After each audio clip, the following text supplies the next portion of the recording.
तो ये आज के हमारे दो टॉपिक रहेंगे। सबसे पहले हम पढ़ेंगे डेटा प्रोटेक्शन।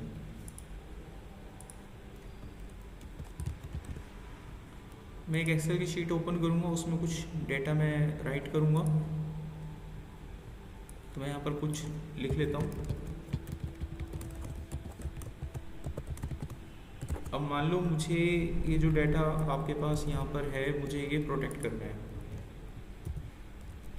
यानी इसमें कोई चेंजेस ना हो सके। अभी तो देखिए चेंजेस हो जाते हैं। मुझे इसको पासवर्ड लगा के प्रोटेक्ट करना है ताकि चेंजेस करना पॉसिबल ना हो। उसके लिए आप रिव्यू में जाएंगे और यहाँ से शीट को प्रोटेक्ट करेंगे। पासवर्ड डाल के कंफर्म करना है, आपकी शीट प्रोटेक्ट हो चुकी है। अब आप चाह कर भी इसको बदल नहीं सकते, कहीं खाली जगह पे भी कुछ नहीं कर सकते। लेकिन अभी भी पूरी तरह से प्रोटेक्शन नहीं हुई है। क्यों नहीं हुई है? इसके पीछे का कारण ये है, कोई भी बंदा आपके डाटा को कॉपी कर सकता है, नई शीट बना सकता है। नई शीट बनाने के बाद वो डेटा पेस्ट भी कर सकता है। पुरानी शीट डिलीट हो सकती है, नई शीट को बदला जा सकता है। देखने वाले को अब यही लगेगा कि उसकी शीट का पासवर्ड टूट गया है। तो अब हमें इसको भी सिक्योर करना है। तो अब क्या करें, आप पहले वर्कबुक को प्रोटेक्ट करें, अब शीट को प्रोटेक्ट करें। अब जो त्रुटि पहले रह गई थी, अब वो दूर हो चुकी है। अब नई शीट बनेगी नहीं, आपकी शीट डिलीट नहीं होगी, रिनेम नहीं होगी। समझ में आ गया? लेकिन अभी भी दिक्कत है। अगर आप इस फाइल को सेव करके चले जाते हो तो कोई भी बंदा आपकी फाइल को ओपन कर सकता है, आपके डाटा को कॉपी करके अपने पास फिर भी लिख सकता है। अब हम चाहते हैं कि ये फाइल खुले ही ना हो। तो फाइल को जिस वक्त आप लोग सेव करते हो डेस्कटॉप के ऊपर, उस वक्त भी यहाँ से पासवर्ड लगाया जा सकता है। और ये डबल लेयर का पासवर्ड यहाँ पे लगता है। आप दो अलग अलग पासवर्ड यहाँ पे लगा सकते हो। सेव करेंगे। अब मैं इस शीट को बंद कर रहा हूँ। डेस्कटॉप पे मैंने सेव किया इस शीट को बुक 1 के नाम से। तो यहाँ पर ये शीट आ गई। अब जब मैं इसे खोलूँगा तो ये वही बंदा ओपन कर सकता है जिसके पास इसका पासवर्ड होगा। पासवर्ड मांगेगा, अगर मैंने गलत डाल दिया तो शीट खुलेगी नहीं।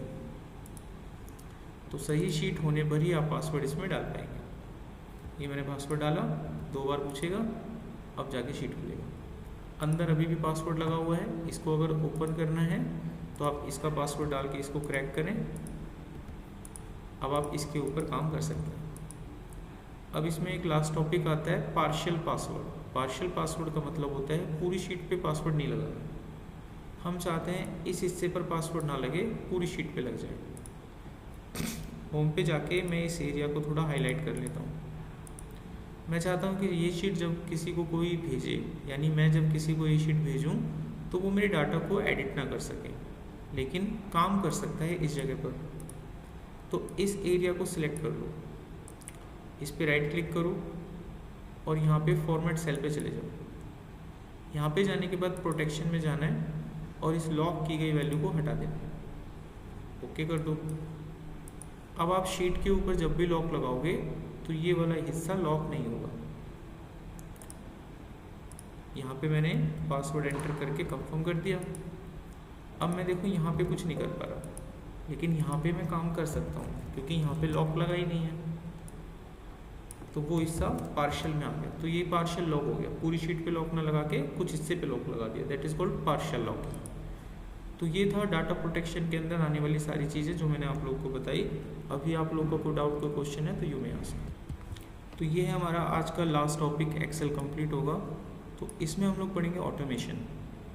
ऑटोमेशन में हम सीखते हैं मैक्रो। तो सबसे पहले मैक्रो को समझिए, मैक्रो क्या होता है।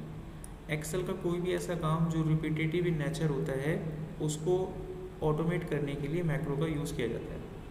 तो क्या एक्सेल सभी काम को ऑटोमेट कर सकता है? जी नहीं।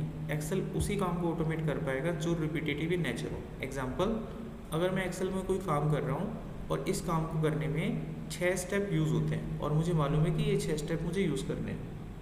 अगर वही काम भविष्य में मुझे दोबारा मिलेगा तो उसमें मुझे टाइम लगेगा, तो हम उस चीज़ को ऑटोमेट कर सकते हैं। वही 6 स्टेप जब मुझे उस पर भी रन करने हैं तो मैं उसको ऑटोमेट कर लूँगा।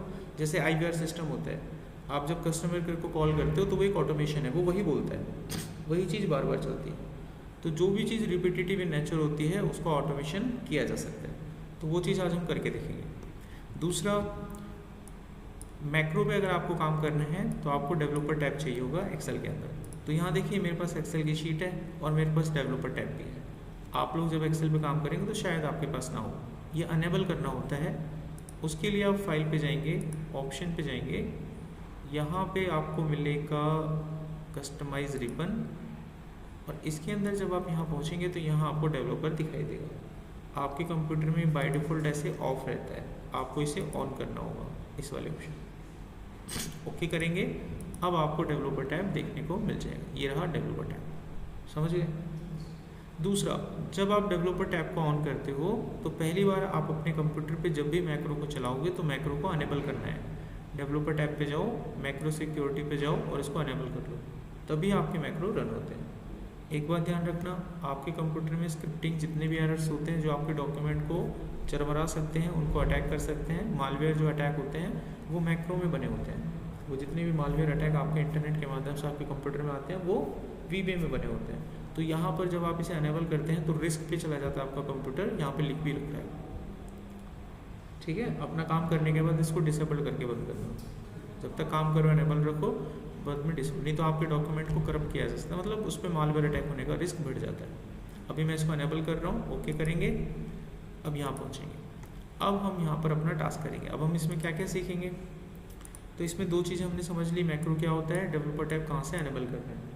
अब हम एक मैक्रो को रिकॉर्ड करके देखेंगे, उसके बाद उसको रन करके देखेंगे, और डिलीट कैसे करना है ज़रूरत पड़ने पर वो हम देखेंगे।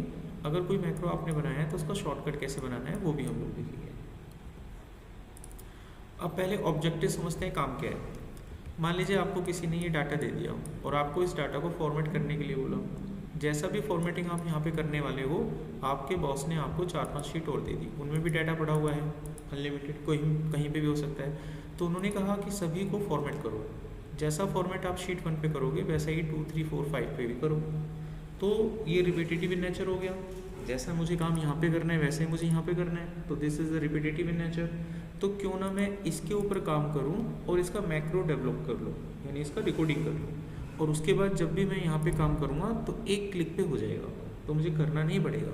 तो ये कैसे करते हैं, देखिए, जिस डाटा के ऊपर आप मैक्रो रिकॉर्ड करना चाहते हो वो डाटा जहाँ से स्टार्ट होता है वहाँ पे पॉइंटर को रखो, उसके बाद डेवलपर टैब पे जाके रिकॉर्ड मैक्रो पे क्लिक करना है। उससे पहले एक काम करना, रिलेटिव रेफरेंस को ऑन कर लेना।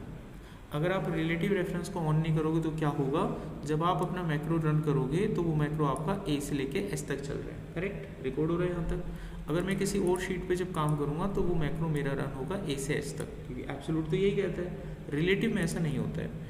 जब आप इसको सिलेक्ट करके रिलेटिव ऑन कर लेते हो तो अगर आपने कोई मैक्रो यहाँ से यहाँ रन किया है तो किसी और शीट पे करोगे तो वो यहाँ से यहाँ तक रन होगा, वो डायनेमिक हो जाता है। तो इसलिए आपको ये रिलेटिव वाला बटन ऑन करके रखना है, ठीक है।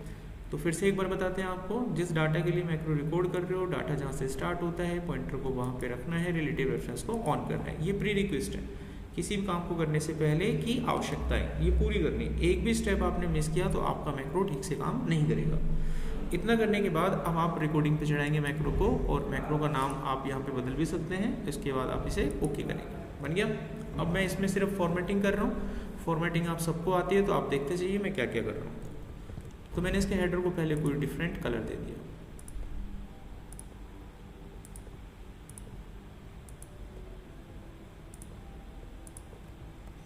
फिर इसके जितनी भी प्रोडक्ट आईडी हैं उनको मैंने एक कलर दिया,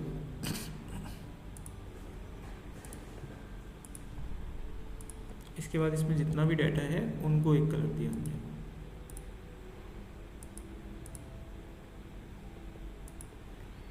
अब इस पूरे डाटा को सिलेक्ट करके बॉर्डर लगाया, सेंटर में किया, ऑटो फिट कर दिया। उसके बाद ये जितने भी नंबर थे इनको सिलेक्ट किया, यहाँ पे डॉलर लगाया। तो हमने अपना डाटा क्या कर लिया, फॉर्मेट कर लिया। अब हम क्या करते हैं, पॉइंटर को जहाँ से स्टार्ट किया था वहीं पे रखना है और मैक्रो को स्टॉप करना है, हो गया काम। अब कल को मान लो मुझे ये डाटा इसके ऊपर परफॉर्म करना है, तो थोड़ी देर के लिए मानकर चलो आपको मैक्रो नहीं आता। अब अगर मैं आपसे कहूँ कि जैसी फॉर्मेटिंग यहाँ पर है वैसे यहाँ पे करके दिखाओ। तो कैसे करते हैं आप लोग मेरे को बताओ। जैसे यहाँ पे फॉर्मेटिंग है ऐसे यहाँ पे करके दिखाओ। तो क्या करते हैं आप लोग, कोई भी बच्चा बता सकता है। फॉर्मेट फिल्टर, फॉर्मेट पेंटर, चलो ट्राई करके देखते हैं। मैंने डाटा सेलेक्ट करा, फॉर्मेट पेंटर से फॉर्मेट को कॉपी कर लिया। अब मुझे ये यहाँ पे रन करना है। तो ये देखिए कैसा आपको क्रिएट करके देता है डेटा। क्या ऐसा चाहिए था हमें, गलत हो गया। तो यहाँ हमारी मदद मैक्रो करेगा। तो मैं इसको यहाँ पे रन करके दिखाता हूँ। मुझे यहाँ पे मैक्रो रन करना है तो कैसे रन होगा। डेवलपर टैब पे जाएंगे, मैक्रो पे जाएंगे, जो मैक्रो आपने बनाया था उसको सेलेक्ट करके रन करेंगे। हो गया कि नहीं हो गया। This is called automation. अगर आप चाहते हैं अपने मैक्रो का शॉर्टकट बनाना, जैसे मुझे यहाँ पे रन करना है, मैं चाहता हूँ शॉर्टकट हो, मैं शॉर्टकट दबाऊँ और ये रन हो जाए। तो मैक्रो पे जाओ, मैक्रो को सिलेक्ट करो और ऑप्शन पे जाके इसका यहाँ पे शॉर्टकट बनाओ। तो मैंने इसका शॉर्टकट बना दिया Ctrl+Shift+B, कुछ भी बना सकते हो। ओके करेंगे। अब देखो मैं यहाँ पे रन करना चाहता हूँ तो मैं दबाऊंगा Ctrl+Shift+B, ये देखो काम कर गया। तो शॉर्टकट आपके पास, आप जैसा चाहें वैसा शॉर्टकट रन कर सकते हैं। यहाँ पे कोई शॉर्टकट रन करना है तो वो रन कर सकते हैं। तो ये मेरा मैक्रो था और यहाँ पर ये मैंने शॉर्टकट बनाया। शॉर्टकट कभी भी बदला जा सकता है। अगर मैं यहाँ लिखता हूँ Ctrl+Shift+M, Ctrl+Shift+M, तो शॉर्टकट मेरा चेंज हो गया। ठीक है, अब मैं यहाँ पे रन करता हूँ Ctrl+Shift+M, तो शॉर्टकट चेंज हो गया। अगर कल को आपको लगे कि मैक्रो से काम आपका कंप्लीट हो गया, अब आपको वो नहीं चाहिए, तो अपने मैक्रो पे जाके इसको सेलेक्ट करके डिलीट भी कर सकते हैं।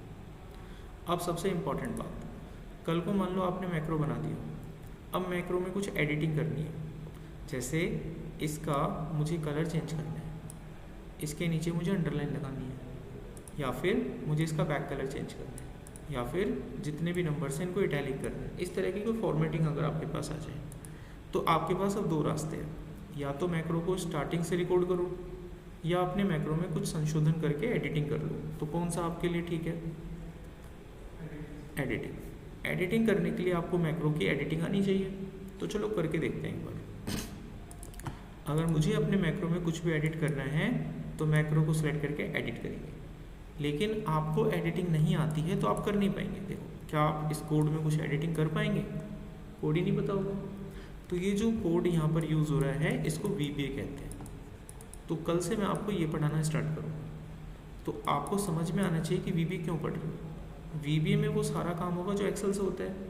तो VBA आप पढ़ क्यों रहे हो, ताकि भविष्य में जब आप मैक्रो बनाओगे तो मैक्रो में कुछ अगर आपको एडिटिंग करनी पड़ी तो आपको ये कोड आना चाहिए। अगर आपको ये कोड ही समझ में नहीं आएगा तो आप कुछ कर ही नहीं सकते। Got it my point? So why we need to learn VBA? To understand the code of macro. So that's why we learn VBA. तो जो काम VBA में कर रहे हैं वो एक्सेल में कर ही सकते हैं। तो कुछ भी ऐसा नया नहीं सीखोगे, सिर्फ to understand the macro we learn VBA। ये कोडिंग हम पढ़ेंगे कैसे कैसे होती है, तो ये अब हम नेक्स्ट क्लास में पढ़ेंगे। जब आप अपने मैक्रो को बना लो तो मैक्रो को सेव करना भी आना चाहिए। उसके लिए आप फाइल पे जाएंगे, सेव करेंगे इसे। नॉर्मली आप इस फाइल को सेव नहीं कर सकते। अगर मैं इस फाइल को नॉर्मली सेव कर दूं डेस्कटॉप पे तो ये नहीं होगी, एरर दे देगा, क्योंकि VBA की फाइल है। VBA की फाइल में मैक्रो होता है। अगर आप इसे मैक्रो में सेव करना चाहते हो तो ये क्लिक करोगे, मैक्रो एनेबल वर्कबुक। अब ये जाके सेव हो जाएगी।